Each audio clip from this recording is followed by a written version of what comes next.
भाई साहब एक सवाल है, कभी आपने वार्ड मेंबर का चुनाव नहीं लड़ा और सीधा विधायक का टिकट मांग रहे हैं।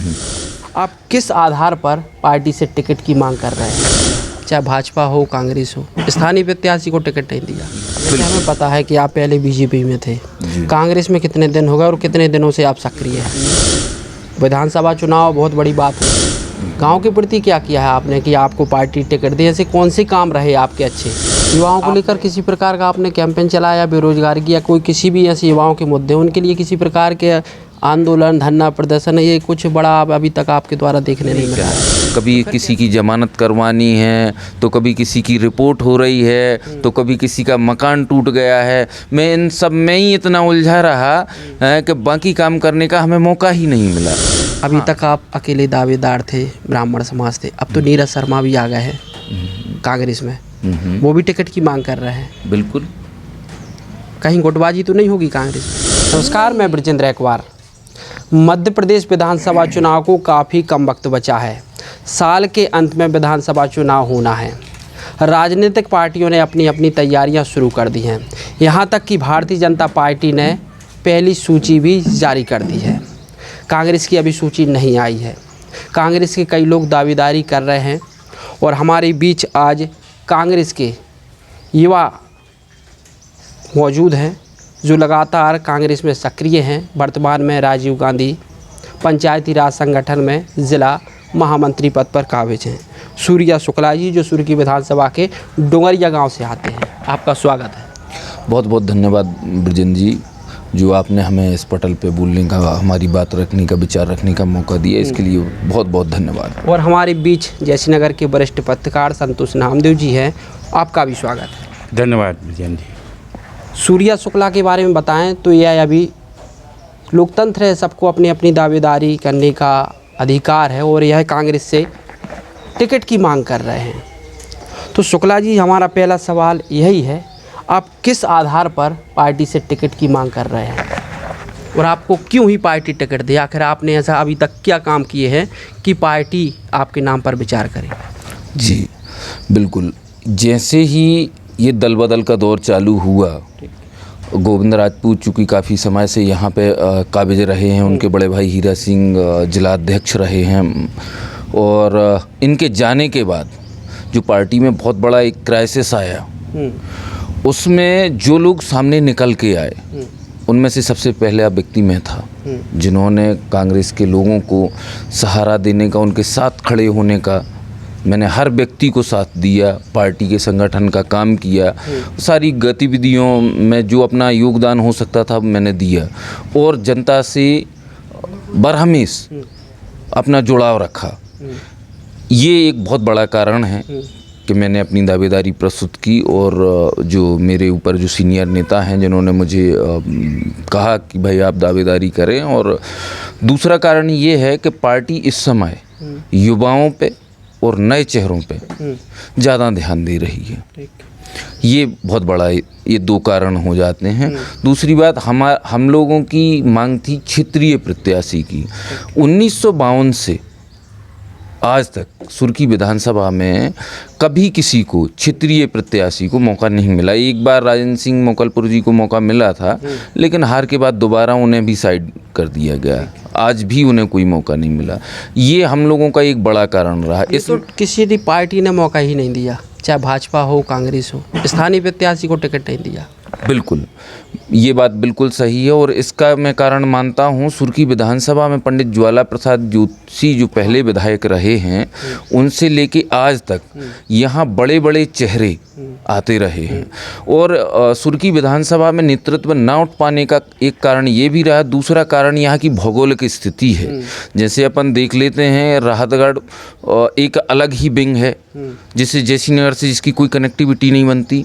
जयश्रीनगर एक सेपरेट विंग है जो सीधा सागर से जोड़ता है, उसे राहतगढ़ और आपके सुर्खी या बिलेरा से कोई सरोकार नहीं रहता। बिलेरा अलग है, सुर्खी अलग है। ये भौगोलिक स्थिति और बहुत लंबा क्षेत्र हो जाने के कारण और बड़े नेताओं ने नेतृत्व नहीं निखरने दिया, ये एक बहुत बड़ा कारण रहा। यही कारण रहा गोविंद राजपूत जी काफ़ी समय यहाँ रहे, लेकिन कोई बड़ा चेहरा सामने नहीं आया। इनके जाने के बाद लोगों को मौका मिला, मुझ जैसे कार्यकर्ताओं को मौका दिया पार्टी ने, मैंने अपनी मेहनत की, अपना हुनर दिखाया और आज इस प्लेटफार्म पे हैं कि विधानसभा की दावेदारी कर रहे हैं। और लोगों का, मुझे क्षेत्र की जनता का स्नेह मिल रहा है, मेरे बड़े नेताओं का मुझे स्नेह मिल रहा है। और यदि पार्टी ने विश्वास मुझ पे किया तो आगे जनता तय करेगी कि वो इस मुद्दे को कहाँ तक कितने गंभीरता से देखती है। जैसे हमें पता है कि आप पहले बीजेपी में थे, कांग्रेस में कितने दिन हो गए और कितने दिनों से आप सक्रिय हैं? देखिए, मैं भाजपा में था, ये बात सही है, लेकिन मैंने भाजपा में फ्रंट की राजनीति कभी नहीं की। उसका एक कारण यहाँ था, कांग्रेस में कोई मौका नहीं मिलता था। मैं विद्यार्थी परिषद के टाइम से, मेरे सभी साथी जो रहे वो विद्यार्थी परिषद में थे, ये जुड़ाव रहा मेरा। इस कारण से मेरा भाजपा में मेरी भूमिकाएं बहुत अहम नहीं रहीं। हाँ, लेकिन मेरे जो साथी रहे वो अच्छे भूमिका में रहे भाजपा में, ये एक कारण रहा था। बाकी वैचारिक मेरा ऐसा कोई वहाँ रहा नहीं सरोकार। और एक कारण ये भी था कि यहाँ वैकेंसी ही नहीं थी, यहाँ ज़रूरत ही नहीं लग रही थी उस टाइम कांग्रेस में नए लोगों को लाने की। वो कोई मेहनत कर रहा था तो उसका पारितोषिक उसे मिल नहीं रहा था। ये कारण रहा कि मैं भाजपा में चला गया था अपने साथ। हाँ, जैसे ही ये 2020 में जैसे ही सत्ता परिवर्तन हुआ और सिंधिया जी ने दल बदल करके सरकार गिराई, मुझे राजनीति का शौक़ है, स्वार्थ नहीं है मेरा कोई, और शौक़ है तो मैं सिद्धांतों से करता हूँ। और मेरे सिद्धांतों के बिल्कुल विपरीत था ये कि ऐसे समय में जब पूरे देश पे, पूरी दुनिया पे और पूरी मानव जाति पे जब बिल्कुल काल यमराज मंडरा रहे थे, उस टाइम पे इन्होंने ये गंदा खेल खेला। ये मुझे बहुत आहत हुआ मेरा मन, और मैंने फिर कांग्रेस का दामन थाम लिया। आप एक छोटे से गांव से आते हैं, डोगरिया, तो अभी तक आपने धरातल पर क्या किया है गांव के प्रति? विधानसभा चुनाव बहुत बड़ी बात होती है, गांव के प्रति क्या किया है आपने कि आपको पार्टी टिकट दी? ऐसे कौन से काम रहे आपके अच्छे, आपने सड़कों पर जाकर लड़ाई लड़ी हो? देखिए, जैसे कि मैंने बताया कि इससे पहले मैं सागर में मैंने व्यापार किया। ये मेरा करीबन 2017-18 से क्षेत्र में आना जाना चालू हुआ है। तो काफ़ी समय मैं एक बहुत व्यवस्थित तरीके से काम करता हूँ। मैंने 2 साल तो अपने आप को दिए ये समझने में कि मेरे क्षेत्र की समस्याएं क्या हैं और इनके समाधान आगे क्या हो सकते हैं। इतने में ही ये चुनाव बीच में आए, उसमें मेरा कोई बहुत ज़्यादा मैंने भागीदारी नहीं ली। मैं तो अपने हिसाब से देख रहा था कि यहाँ क्या हो सकता है। फिर उसके बाद में 2020 से मैं सक्रिय भूमिका में आया। 2020 से सक्रिय भूमिका में आने के बाद में अभी कोई ऐसा मुझे मौका मिला नहीं कि मैंने कोई चुनाव लड़ना। मैं नहीं समझता कि ये कोई बहुत बड़ा मूवमेंट होता है, लेकिन हाँ, आगे मेरी विचारधारा है, और विचारधारा ये है कि मैं इन सब चीज़ों में विरोध और सपोर्ट की राजनीति में नहीं पड़ता। मैंने यहाँ सबसे बड़ा जो मैंने देखी है युवाओं के, हर व्यक्ति के अंदर जो एक प्यास देखी है, वो है रोज़गार को लेके। पूरी विधानसभा में मैंने देखा है कि युवा बहुत है, होनहार युवा हैं, लेकिन उनके पास करने को कोई काम नहीं है। चूँकि मैं अच्छी एक सोसाइटी में रहा हूँ, मेरा विचार ये है सबसे पहले जो मुझे करना है आगे, वो ये है कि मैं सुर्खी में रोज़गार कैसे ला सकता हूँ। मैं अपनी पूरी राजनीति इसी पे करना चाहता हूँ। अब यदि पार्टी विश्वास जताती है तो विधायक इस फील्ड में आके, और नहीं भी होता तो मुझे कोई बहुत फ़र्क नहीं पड़ता, मैं अपना ये प्रयास जारी रहूँ। बेरोजगारी है वर्तमान में, बिल्कुल। युवाओं को लेकर किसी प्रकार का आपने कैंपेन चलाया बेरोजगारी की, या कोई किसी भी ऐसे युवाओं के मुद्दे उनके लिए किसी प्रकार के आंदोलन, धरना प्रदर्शन, ये कुछ बड़ा अभी तक आपके द्वारा देखने नहीं मिला है? तो फिर कैसे भी पार्टी आप पर विश्वास जताए? देखिए, क्या होता है, एक माहौल होता है। ठीक। जैसे ही मैं सक्रिय भूमिका में आया, मैं कांग्रेस पार्टी में था। यहाँ पे भाजपा के सत्ताधारी मंत्री हैं माननीय गोविंद राजपूत जी, इनके द्वारा जिस प्रकार का माहौल है, मैं बहुत ज़्यादा उसमें उसका विश्लेषण नहीं करना चाहूँगा। ये कोई स्थिति परिस्थिति नहीं बन पा रही थी। हम अपने कार्यकर्ताओं को और अपने पार्टी के लोगों को ही संभालने में हमारे ये 3 साल 4 साल कब निकल गए मुझे पता भी नहीं चला। कभी किसी की ज़मानत करवानी है, तो कभी किसी की रिपोर्ट हो रही है, तो कभी किसी का मकान टूट गया है। मैं इन सब में ही इतना उलझा रहा है कि बाकी काम करने का हमें मौका ही नहीं मिला। हाँ, लेकिन ये बात है, हमारा एक ब्लूप्रिंट है इस सब पे। यदि हमें समय मिलता है, यदि मौका मिलता है, तो आगे जाके ज़रूर हम इस चीज़ पे और इसी पे काम करेंगे। ये तो अब ऐसा था कि ये सब करना तो ज़रूरी नहीं, मजबूरी थी मेरी कि जो मेरे साथ लोग मेरे पार्टी के खड़े हैं, यदि उन पे दिक्कत परेशानी है तो जाहिर सी बात है उनके साथ खड़ा होना पड़ेगा। और उस स्थिति में कोई बड़ा मूवमेंट कर पाना, मैंने कई मूवमेंट किए पार्टी के माध्यम से, मैंने कई मूवमेंट करवाए यहाँ पे, जैसे महंगाई को लेके, लेकिन वो माहौल अलग रहा और वो माहौल सबने देखा है। अब बार बार उसी चीज़ को मैं दोहरा के मैं अपनी सोच को विकृत नहीं करना चाहता। मैं एक स्वस्थ सोच रखना चाहता हूँ, क्योंकि यदि समृद्धि और विकास चाहिए तो एक स्वस्थ और सुलझी हुई सोच लेके चलना पड़ेगा। ये मेरी विचारधारा है। नामदेव जी, आपका कोई सवाल है ऐसा? सूर्य भाई, जहाँ तक मैं आपको जानता हूँ, आपके परिवार को जानता हूँ, तो आपके परिवार की पारिवारिक पृष्ठभूमि जो रही है वो भाजपा से रही है। आपके पिताजी भाजपा में सक्रिय रूप से उन्होंने काम भी किया।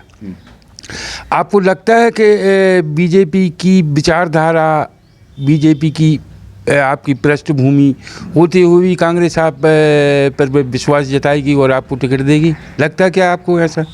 शुक्ला जी, क्या कहेंगे आप? देखिए नामदेव जी, आपने जो बात कही है ये बात सही है कि हमारे परिवार के मैक्सिमम लोग जो हैं भाजपा में हैं। और जहाँ तक पिताजी की बात आती है, वो 2013 में कांग्रेस में चले गए थे। और 2013 से उससे पहले भी हमारे परिवार की जो लोग रहे हैं, वो वैसे तो सभी लोग कांग्रेसी हैं। ये भाजपा का उदय तो बहुत बाद में हुआ है, लेकिन 2013 से हमारे पिताजी कांग्रेस की सक्रिय कार्यकर्ता रहे हैं और आज भी वो कांग्रेस के बहुत बड़े समर्थक हैं। और एक समय ये था कि जब गोविंद राजपूत जी चुनाव हार गए थे, कांग्रेस में थे, उस टाइम पूरे क्षेत्र में यदि कांग्रेस का झंडा कोई थाम के बैठा था तो वो हमारे पिताजी हुआ करते थे। और आज भी वो झंडा कायम है और मैं भी उस झंडे को बुलंद करने के लिए अग्रसर हुआ हूँ। बताइए, आपने अपने कांग्रेस के कार्यकाल में अब तक के, जैसा कि आपने बताया अभी 3-4 साल आपको कांग्रेस में हुए हैं, तो मतदाताओं में कहाँ तक आप पहुँच बना पाए और कितनी पहुँच आप बना पाए अब तक? जी देखिए, मैंने पहले संगठन का काम किया, जिससे कि मैंने अपने संगठन की रचना पूरी करवाई, उसमें मेरा अहम रोल रहा है। उसके बाद में फिर मैंने गांव-गांव में जाके करीबन 200 से ऊपर गांव में मैं जनसंपर्क कर चुका हूं, जहां मेरे व्यक्तिगत लोग हैं। इससे पहले जो नगरीय निकाय चुनाव हुए थे, उसमें मैंने अपने लोगों को आगे किया था। तो ऐसा नहीं है कि ये मेरे 4 साल की मेहनत है। और लगभग अभी मैं 225 गांव में, एग्जैक्ट नहीं है, मुझे देखना पड़ेगा, 225 गांव में तो मेरे व्यक्तिगत टीम है। 300 यदि नगर उसमें पंचायत की छोड़ दें तो 313 गांव आपकी जो टीम है दिखती तो है नहीं मगर धरातल पर। देखिए, आप अकेले खड़े रहते हैं। आप देखिए, ये अपने अपने राजनीति करने के तरीके होते हैं। इसके बाद तो पर्दे के पीछे है अभी टीम। हाँ, पर्दे के पीछे है बिल्कुल। जिस हिसाब से ये माहौल चल रहा था, अपने लोगों को खुले मैदान में छोड़ना बहुत मुझे लग रहा था रिस्की है। ये एक बहुत बड़ा कारण रहा। दूसरी बात, जैसे मान के चलो, फिर आदमी का काम करने का एक तरीका रहता है, सबके अपने अपने अलग तरीके रहते हैं। मेरे तरीके में ये शामिल है कि मैं अब साइलेंट तरीके से काम करता हूँ। अब आप हमें देखेंगे सोशल मीडिया पे मैं बिल्कुल एक्टिव नहीं रहता। तो इसका मतलब ये थोड़े ना है कि मैं कार्यकर्ता नहीं हूँ सक्रिय। मेरी सक्रियता अलग है। मैंने कई काम ऐसे किए हैं जिसमें लोग बहुत इसका लुत्फ़ उठाते हैं सोशल मीडिया पे, आप कभी नहीं देखिएगा।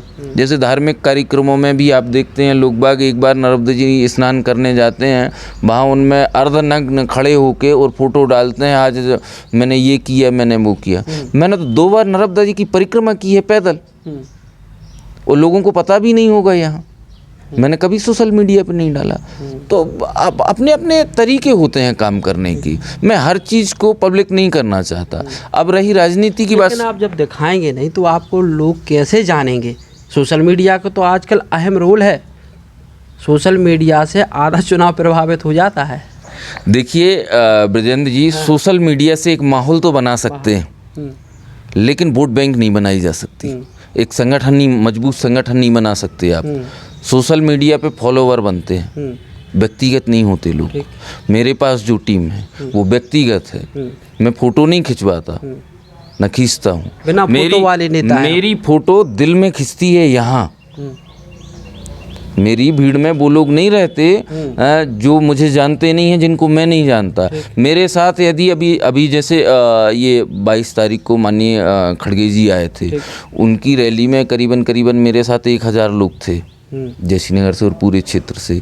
उन 1000 लोगों में, ये बहुत कम मात्रा में लेके गए थे हम, उन 1000 लोगों में से एक भी व्यक्ति ऐसा नहीं था जिसे मैं ना जानूं या वो मुझे नहीं जानता, या व्यक्तिगत मेरे सरोकार ना रहे हों। और मैं यदि चाहूँ ये भीड़ दिखाने की बात आ जाए, हाँ, तो मैं ऐसे 10,000 लोग खड़े कर दूंगा, और उनमें से यदि एक भी ये कह दे कि मेरी व्यक्तिगत उनसे मुलाकात नहीं है, तो मैं राजनीति छोड़ दूंगा। ये है। आप ब्राह्मण समाज से आते हैं जी। अभी तक आप अकेले दावेदार थे, ब्राह्मण समाज थे, अब तो नीरज शर्मा भी आ गए हैं कांग्रेस में, वो भी टिकट की मांग कर रहे हैं। बिल्कुल। कहीं गुटबाजी तो नहीं होगी कांग्रेस में? नहीं, और हम क्षमा चाहेंगे इस प्रश्न पे, एक बात मुझे राजनीति में बिल्कुल रास नहीं आती, वो है समाज। समाजवाद की राजनीति नहीं होनी चाहिए। जब विकास की बात होती है और देश की बात होती है, क्षेत्र की बात होती है, तो उसमें क्या ब्राह्मण, क्या क्षत्रिय, क्या वैश्य, क्या शूद्र, हम हैं तो सब सुर्की के। विकास की लाइन में तो एक ही लाइन में खड़े होंगे ना। यदि पार्टी की भी बात कर लें यदि, तो एक ही, यहाँ 2 जातियाँ होती हैं, वो है भाजपा और कांग्रेस। और यदि समाज की बात होती है तो ये समाज कल्याण की, ये कोई शादी संबंध की बात नहीं है कि एक दूसरे के गोत्र पता करे जाएं कि कौन किस गोत्र से है। मैं इस चीज़ से बहुत ज़्यादा इत्तेफाक नहीं रखता। ठीक। रामदेव जी, क्या सवाल है आपका? शुक्ला जी, एक कहावत है, जो दिखता है वो बिकता है।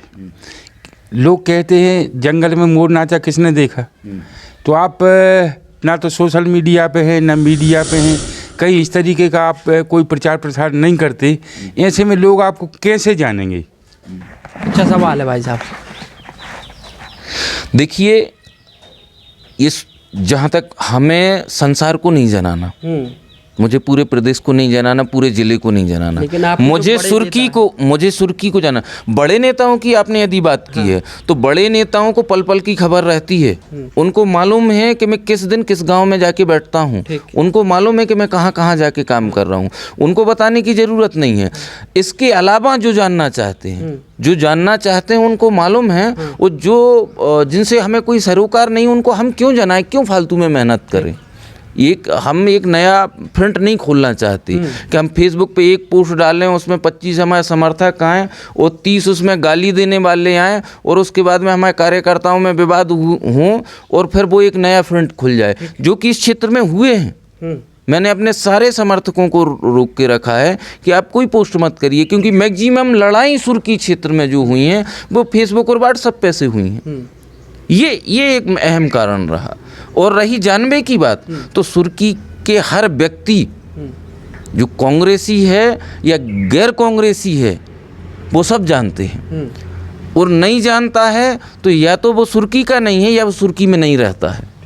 आज की डेट में जो हमने काम किया है उस पे, अपने काम पे सबको दम रहती है। मैं ये कहता हूँ पार्टी से सर्वे कराए, मुझे ज़रूरत नहीं है कि मैं एक ढोल नगाड़ा लेके घूमूं। मैं सागर में क्यों प्रचार करूं इस चीज़ का या सोशल मीडिया पे क्यों डालूं? मुझे सुर्खी के हिसाब से राजनीति करनी है। सुर्खी में आज क्या सूटेबल है मैं वो देखूंगा। मुझे अपने कार्यकर्ताओं की सुरक्षा अहम है। मैं उनको बलि नहीं चढ़वा सकता अपनी राजनीति की, क्योंकि मैं ऐसी नेतागिरी मुझे बिल्कुल पसंद नहीं है कि जिसमें किसी के घर गिर जाए या किसी पे कार्रवाई हो जाए। और ये हो रहा है यहाँ, ये सुर्खी में नहीं हो रहा, पूरे मध्य प्रदेश में हो रहा है। भाई आवाज क्यों नहीं उठा दे? आवाज कब आवाज नहीं उठाई मैंने? क्या तुलसीराम की जब दुकान टूटी थी मैंने आवाज नहीं उठाई थी? क्या हम लोगों ने प्रेस कॉन्फ्रेंस नहीं की? क्या जब प्रमोद कुर्मी पे केस बने थे, वो हमारा ब्लॉक अध्यक्ष है, क्या मैंने उसको मदद नहीं की? क्या मैंने आवाज नहीं उठाई? कहाँ आवाज नहीं उठाई? मजबूती से नहीं खड़ी कांग्रेस। देखिए गुटबाजी है। नहीं, कई नेता दर्जनों टुकड़ों में बट गई है कांग्रेस तो। नहीं, ये बात आज की डेट में बिल्कुल गलत है। ये जब तक सिंधिया जी थे, जैसी नगरई से कम आधा दर्जन दावेदार हो गए हैं।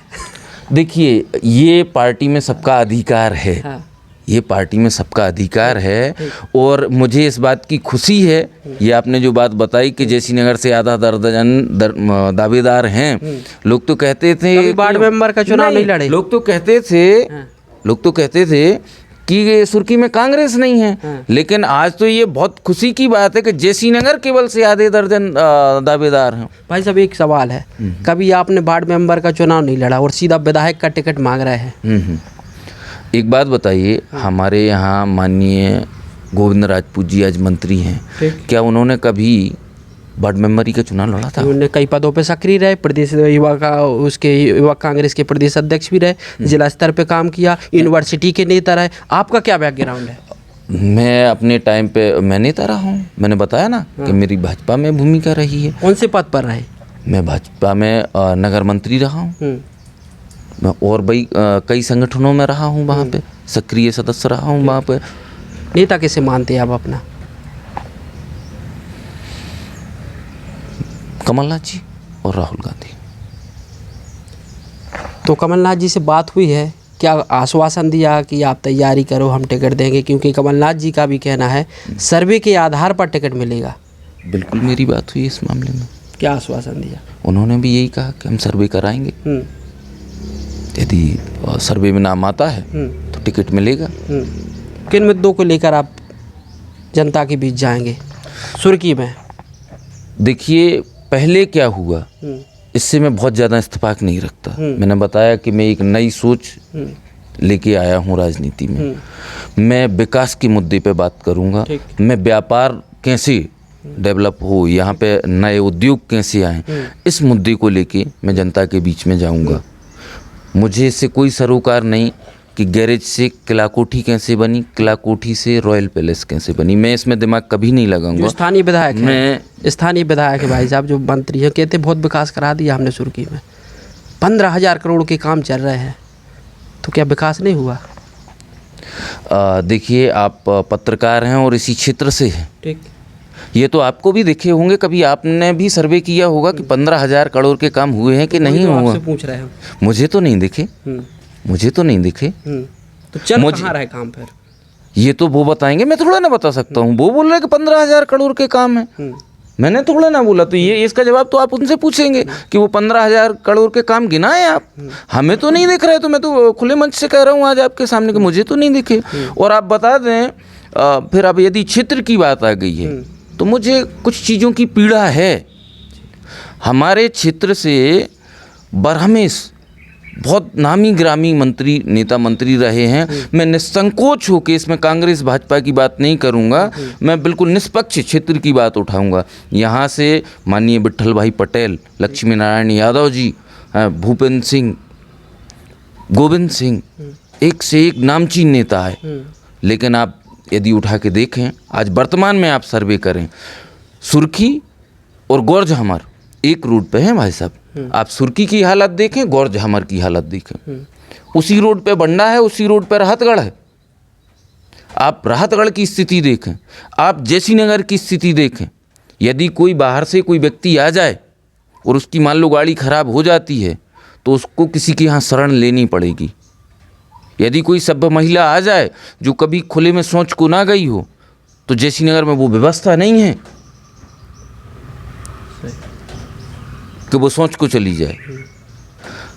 इसे विकास कहेंगे क्या? हमें शर्म आती है इस चीज़ पे कि ये हमारी जन्मभूमि है, ये आवाज़ है हमारी, और ये जो दंश है, ये जो दाग है, ये मैं धोना चाहता हूँ। मेरा कमाई का कोई उद्देश्य नहीं है, मैं इन चबूतरों की राजनीति नहीं करना चाहता।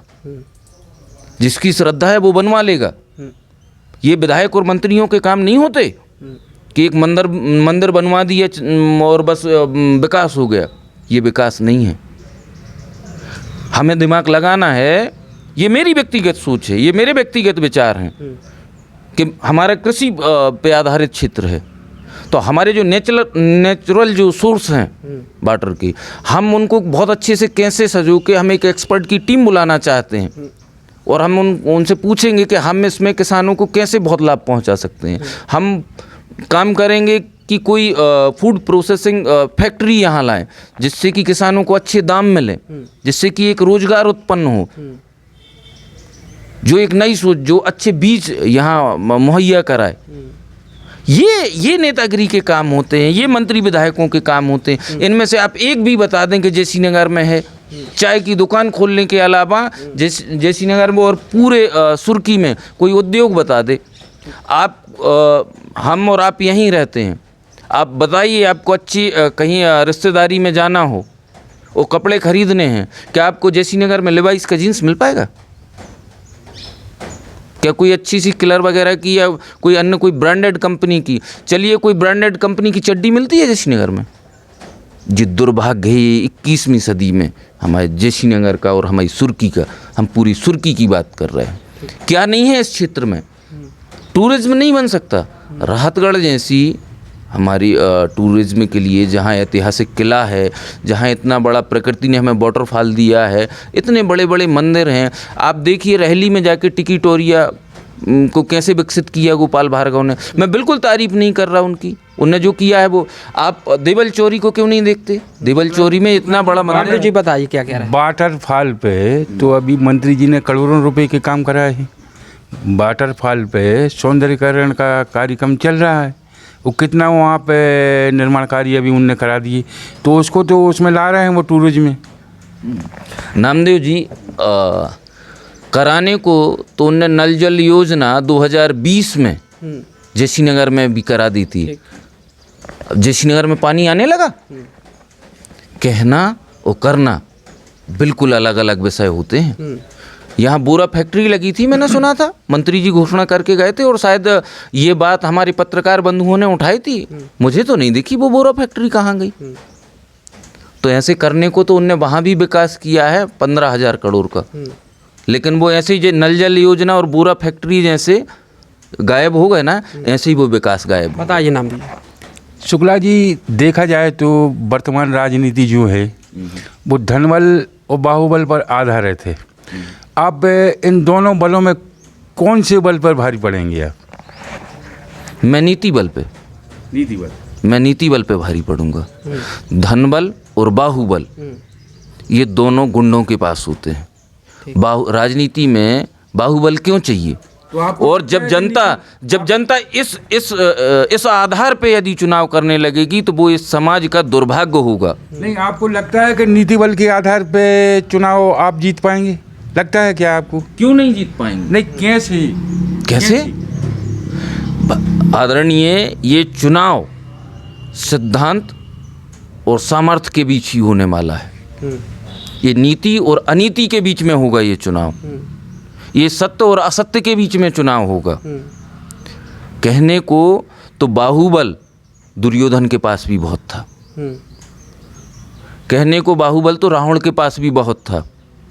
रामचंद्र जी अपने बानरों के साथ लेके गए थे, जिनके पास एक धनुष बाण केवल लेके घूम रहे थे, बाकी उनके पास भी हथियार नहीं थे। लेकिन रिजल्ट आपको मालूम है। तो ये सत्य असत्य, धर्म और अधर्म की लड़ाई होगी, और मुझे इन चीज़ों से कोई फर्क नहीं पड़ता। क्या यहाँ का वोटर इतना कमज़ोर है? क्या वोटर यहाँ का इतना कमज़ोर है? धनबल के मामले में लोग क्या समझते हैं कि सारी जनता बेकाबू हो चुकी है, कि 500 रुपये या 1000 रुपये देंगे और वो वोट दे देगी? नहीं आदरणीय, मैं ऐसा नहीं समझता। मैं खुददार आदमी हूँ, मैं ईमानदार आदमी हूँ और मैं इसी नज़र से सबको देखता हूँ। और जो बिकने वाला और ख़रीदने वाला होगा वो इस नज़र से देखेगा कि इसकी औकात कितनी है। मेरे नज़र में हर व्यक्ति वो सम्माननीय है जो वोटर है, वो जो इस क्षेत्र का है। भाई साहब, अभी देखा जाए भाजपा से ही राजकुमार धनोरा है, नीरज शर्मा भी आ गए, क्या कुछ और नेता आ रहे हैं पार्टी में आपके? ये तो समय बताएगा। एक चर्चा तो आप लोगों की होती रहती है। देखिए, जिले के कई बड़े बड़े नेताओं से मेरी व्यक्तिगत बातचीत होती है और चर्चा होती है इस विषय पे। अब हर चीज़ का एक समय होता है और समय आने पे ये जानकारी आप लोगों को मिलेंगी। अब जैसे कि राजकुमार धनोरा है, उनने भी दावेदारी जताई, नीरज शर्मा भी जता रहा है, और बड़े नेता आ जाएंगे तो वो दावेदार हो जाएंगे, फिर आपको फिर कैसे टिकट मिल पाएगा? देखिए, मैंने कहा कि मांगना सबका अधिकार है। अब वो हमारे परिवार में आ चुके हैं, वो परिवार के सदस्य हैं। अब ज़्यादा बर्तन हो जाएंगे तो फिर खड़बड़ाएंगे नहीं बर्तन, आवाज़ आएगी।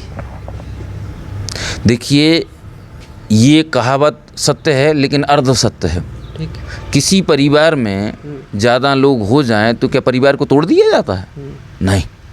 ज़्यादा बर्तन तो भाजपा में हो गए हैं जो खड़बड़ा के टोकरी से बाहर फेंक रहे हैं भाई, बाहर फेंकने लगे, बाहर फेंकने लगे। यही चीज़ तो दर्शाती है, यही चीज़ तो दर्शाती है कि आज इतने बड़े बड़े नामचीन नेता कांग्रेस का दामन थाम रहे हैं। वहाँ कार्यकर्ता की, जो पुराने कार्यकर्ता हैं जिन्होंने भाजपा को खड़ा किया है, ऐसे हम हज़ारों लोगों के नाम गिनवा सकते हैं। वो दरी बिछा के और महफिल जमाते थे, और दुर्भाग्य ये है 20 साल की सत्ता में भी वो दरी बिछा रहे हैं। कई नेताओं की मैं नाम नहीं लेना चाहूँगा, उनकी कहानी कुर्ते पे और पुड़ी पे अटक जाती है आज भी। मैं भी भाजपा में रहा हूँ जिन्होंने अपना सब कुछ खो दिया। अब वो व्यक्तिगत हो जाएगा, इसलिए मैं किसी व्यक्ति का अपमान नहीं करना चाहता हूँ। वो जो पुराने लोग थे आज वो कहाँ हैं, जिन्होंने जनसंघ में थैला टांग के घूमते थे, वो कहाँ हैं? उनकी क्या वैल्यू है? कोई दिखता है? आज जो इससे पहले जो भाजपा थी, क्या मंच पे आपको नज़र आती है? नहीं आती। भाजपा ने नैतिकता और सिद्धांतों से नाता तोड़ दिया है। ये वो भाजपा बिल्कुल नहीं है जो कभी आडवाणी जी और आदरणीय जिनको मैं आज भी आदर्श मानता हूँ, अटल जी के समय हुआ करती थी। ये वो भाजपा नहीं है भाई साहब। यदि वो भाजपा होती तो आडवाणी जी आज भी मंचों पे नज़र आते। वो तो अच्छा हुआ, मैं बड़े दुख के साथ ये बात कहता हूँ कि वो अच्छा हुआ कि अटल जी समय रहते चले गए। न ये जो आडवाणी जी के साथ हुआ है वो उनके साथ भी होता, जो उन्हें मंच पे जगह नहीं मिलती, जो उनको कोई पूछता नहीं है। आज आपने देखा कभी आडवाणी जी की फ़ोटो आती है क्योंकि वो जिंदा है? तो ये वो भाजपा नहीं बची है। यहाँ जिसकी लाठी उसकी भैंस, ये भाजपा का फंडा हो गया है। कांग्रेस में आप जरूर आ गए हैं, लेकिन अभी भी भाजपा आपके दिल में लग रहा है कि बातों से आपके भाजपा आज भी जिंदा है। नहीं, अच्छी चीज़ जो होगी, ऐसा नहीं है कि अटल जी कोई दूसरे थे। अटल जी हमारे थे, हमारे देश के गौरव थे वो। नेहरू जी भी गौरव हैं हमारे, और हमें गर्व है कि हम उस देश में पैदा हुए हैं जहाँ नेहरू जी जैसे प्रधानमंत्री रहे हैं, और हमें इस बात पे भी गर्व है कि हमने अटल जी के युग में जन्म लिया। पार्टियों के चलते, चुनाव के और राजनीति के चलते हम ये ना भूलें कि ये हमारे पूर्वज हैं। हम इस चीज़ की बिल्कुल निंदा करते हैं कि मतलब हमारे पूर्वजों को, यदि हम कांग्रेस को गाली दे रहे हैं तो हम अपने पूर्वजों को गाली दे रहे हैं। यहाँ मैंने अपने दादाजी से पूछा, हमारे जो बड़े दादाजी थे वो करीबन 110 साल की में उनका स्वर्गवास हुआ है अभी कुछ दिन पहले। हमारे छोटे जो दादाजी हैं वो करीबन 90 साल के हैं, वो भी भाजपाई हैं, कट्टर भाजपाई हैं। मैंने उनसे पूछा, एक दिन बैठे थे, मैंने उनसे पूछा, उनका बब्बा आप हमें बताएं, आप उस समय होंगे कितने बड़े थे जब 1947 में या नेहरू जी और गांधी जी के टाइम पे? तब उन्होंने बताया कि मैं पढ़ता था उस टाइम पे, और उस टाइम एक ही नेता हुआ करते थे, गांधी जी और नेहरू जी, यही नेता हुआ करते थे और कोई नेता नहीं था। किसी को नहीं जानते थे। और इस जेसी नगर में 13वीं हुई थी, लोगों को पता भी नहीं होता। जो इस इतिहास फेसबुक पे ज्ञान की उल्टी करते हैं, क्षमा चाहते हैं, मैं ऐसे अपशब्दों का उपयोग कर रहा हूँ, लेकिन पीड़ा होती है जब ये बात होती है।